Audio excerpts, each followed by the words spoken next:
For Africa and Africans, migration is a way of life, and this is also largely true of people of the other continents. Mobility has always been critical in sustaining of affinity among people, and for Africa, this phenomenon predates the scramble and partitioning of the continent by the colonialists. To a large extent, the great trans-Saharan trade and the attendant migration was part of our attempts at achieving economic development, boosting cultural exchanges and integration. Thus, migration can be described as an agent of development, which has impacted positively on the gross domestic product (GDP) of many African countries, and the economic contributions in remittances by the African diasporas to their home countries, which is a boost to the annual budgets. Furthermore, the transfer of capacities and technology from the diasporas has contributed immensely to the development of the region, even though the host countries of the African diasporas remain the primary beneficiaries. But in recent times, there has been a paradigm shift in the Africa migration trends, with diverse reasons for migration, involvement of all gender, and a perception of migration, both at national and global levels, as core elements and critical players in the Africa migration matrix. The unraveling global migration crisis has itself engendered the development of a range of policies and measures designed by developed countries or countries of destination to check the influx of migrants from the developing world. African countries and their economies have been hardest hit by the negative impacts of these anti-migration policies and measures, which go against the grain of sustainable migration management, with calamitous consequences both on Africa and the world at large. The world is today grappling with an upsurge in criminal activities. African states are overwhelmed by the dimension of criminal sects with global affiliations and financing, and these have left the region with paucity of funds and lack of capacities to combat emerging crimes or for economic development. In many cases, the nation's funds are concentrated on the provision of security with little attention paid to economic growth and development of good governance and provision of basic amenities for the citizens. Migration experts are always quick to cite the so-called push and pull factors of migration, and this includes social, economic, political, and environmental reasons, to name but a few. But while the developed nations do everything to prevent non-skilled immigrants, they surreptitiously encourage the outflow of skilled labor from the already hard-pressed developing countries. The combined consequences of perennial conflicts in Africa, poverty, bad governance, unemployment, and lack of opportunities or sheer opportunism have seen thousands of African youths perish on perilous journeys to Europe through the Sahara Desert and the Mediterranean. Even those who had made it to Europe and other continents, including Africa, are constantly being deported back to their home countries in their hundreds, or become targets of violent xenophobic attacks, accused of stealing jobs meant for indigents. But as if to demonstrate that wars, conflicts, and socio-economic problems are not a preserve of any race, region, or creed. The same Europe, and indeed the world, is now gripped by an immigration crisis of mammoth proportions. Instead of the SY unilateral piecemeal measures, the solution to the global migration crisis requires a holistic, strategic, all-inclusive approach predicated on the fact that restriction of movement will only compound the present quagmire. For their part, developed countries must take into cognizance the benefits of migration on the origin and the envisioned impact in the derailment of the world economic order. A preferred strategy must be right and appropriate. Otherwise, the world should brace for an apocalypse period in migration crisis. If due consideration is not given to ensure that migration flows across board are encouraged with flexible and mutually beneficial agreements, compromises, and give and take by stakeholders. The world is also watching Africa as a growing number of its citizens make the Forbes list of the world's richest men and women, while the majority of the continent's population remains among the poorest in the world. Wealthy Africans should make their wealth count in their own countries. The private sector should also partner with institutions of higher learning, especially those with bias for vocational skills acquisition to strengthen their capacity needs for the absorption of graduates.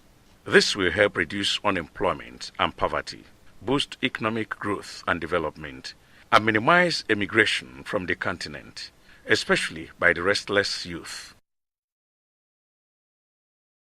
Maka ndị Afrịka nakwa ebe Afrịka nọ, isi obodo ọzọ wee baa n'obodo ọzọ bụ ihe a na-emeli emeli, bụkwalụnụ ihe ha na-ahụta na mpaghara Afrịka dịka ọ na-eme.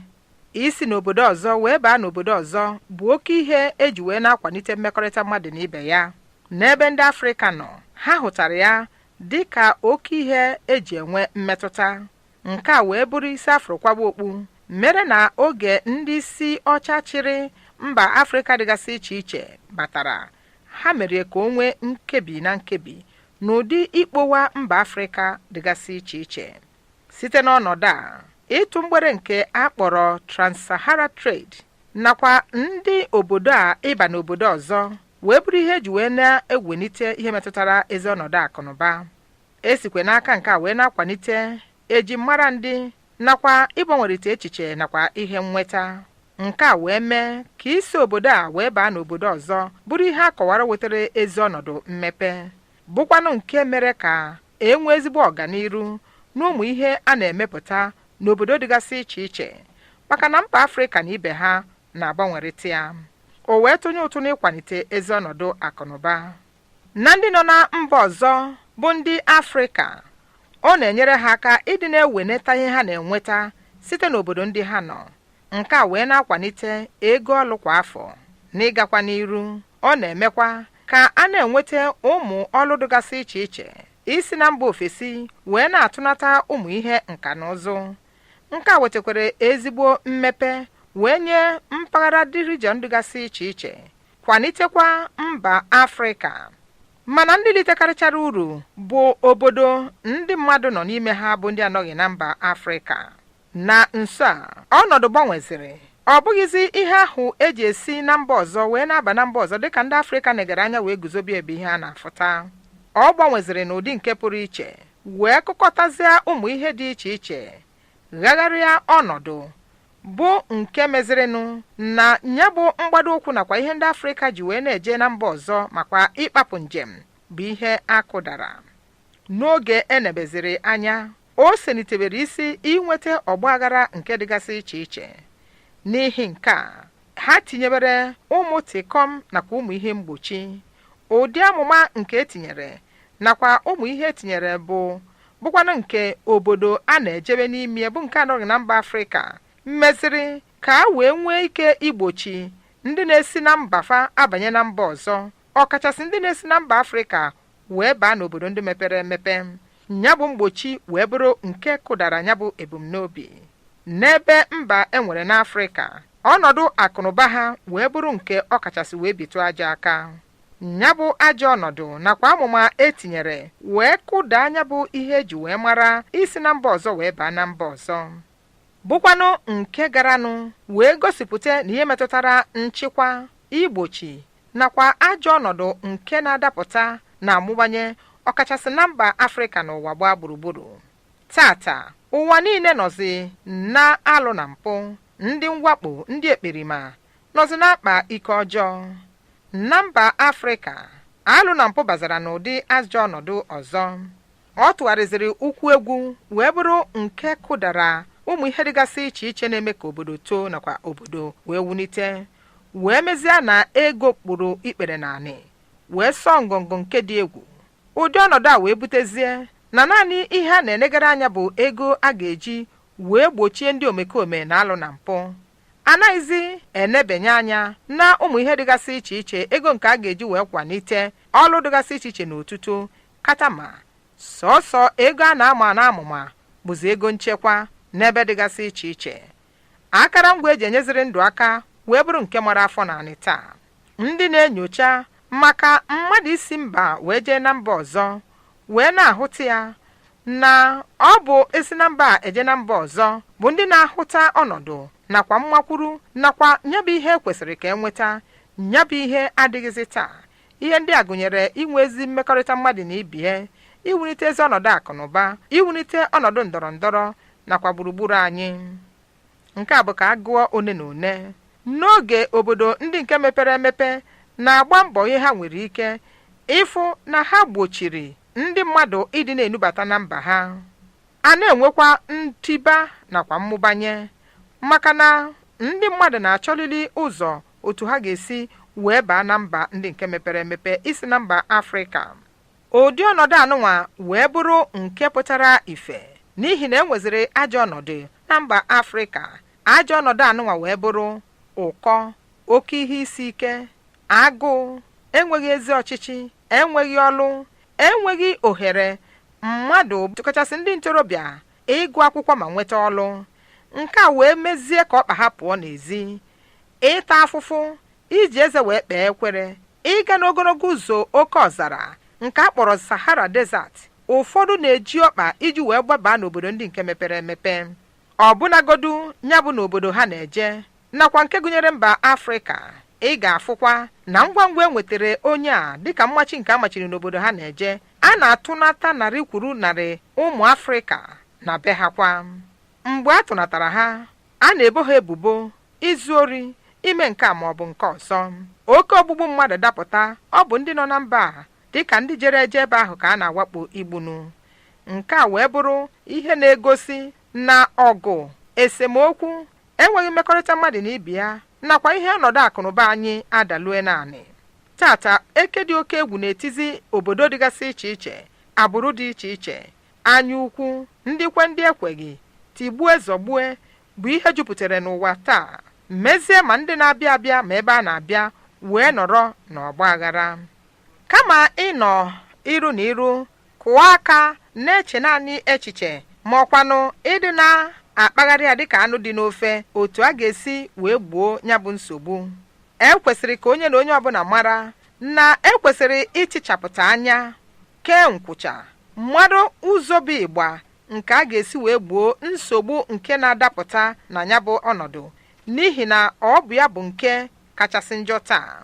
N'aka nke ha, obodo ndị mepere emepere kwesịrị ka ha nebenye anya fụ na ndị nọ na be ha na a na-enegara ha anya bụ ebumnobi eji wee malite mmadụ isi n'obodo eje n'obodo ndị ọzọ, ka a ghara ime ka ajọ ọnọdụ nakwa oke akụnụba nke dị n'ụwa tata wee daruo anị.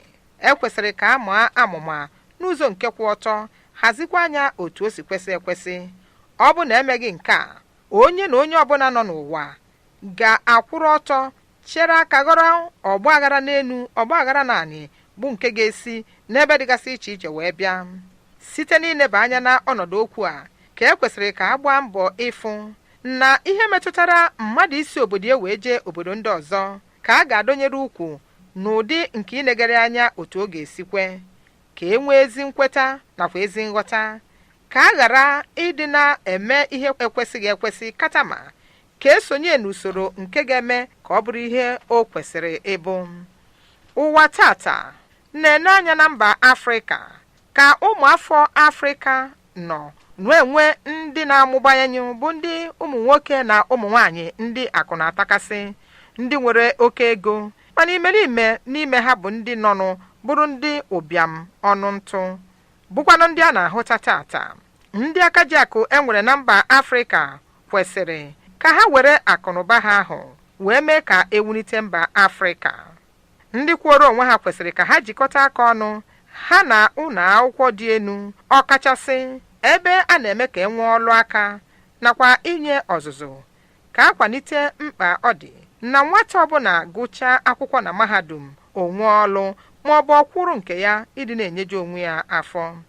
Nke a ga-enyere aka benata enweghị ọlụ, ụkọ, agụụ nakwa oke ihe isi ike, ma kwalite otuto na ọnọdụ akụnụba anyị nakwa ọlụ mmepe, ma benatazia ndị mmadụ isi na mba Afrịka wee na-agbaga na mba ndị ọzọ. Ọkachasị mkpa bụ n'oge ebenata tigbue zọgbue n'ebe ndị ntorobịa nọ.